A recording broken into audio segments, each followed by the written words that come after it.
Welcome to Kenton's videos. Enjoy the video. In this video, I will show you how to make delicious French toast custard. First, let's gather our essential ingredients.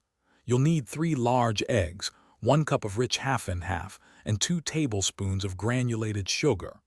Don't forget 1 teaspoon of vanilla extract for that classic flavor, and a small pinch of salt to balance the sweetness.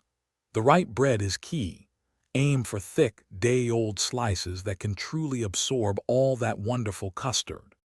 Now let's create that perfect custard base. Crack your 3 large eggs into a wide, shallow bowl and whisk them vigorously until they are completely smooth, with no stringy whites remaining.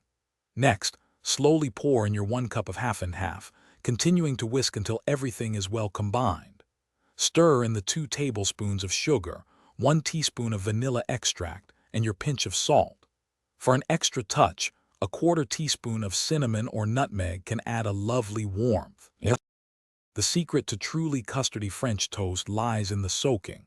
Choose a sturdy bread like challah, brioche, or a good French loaf, cut into 1-inch thick slices.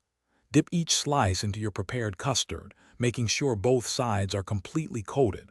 Let it soak for about 15 to 20 seconds per side. You want it saturated but not soggy. Gently lift the bread, allowing any excess custard to drip back into the bowl before moving on. Finally, it's time to cook your delicious French toast. Heat a non-stick skillet or griddle over medium heat, adding about 1 tablespoon of butter until it's melted and slightly sizzling. Place your soaked bread slices in the pan, cooking for 3 to 5 minutes per side, until they are beautifully golden brown and crisp.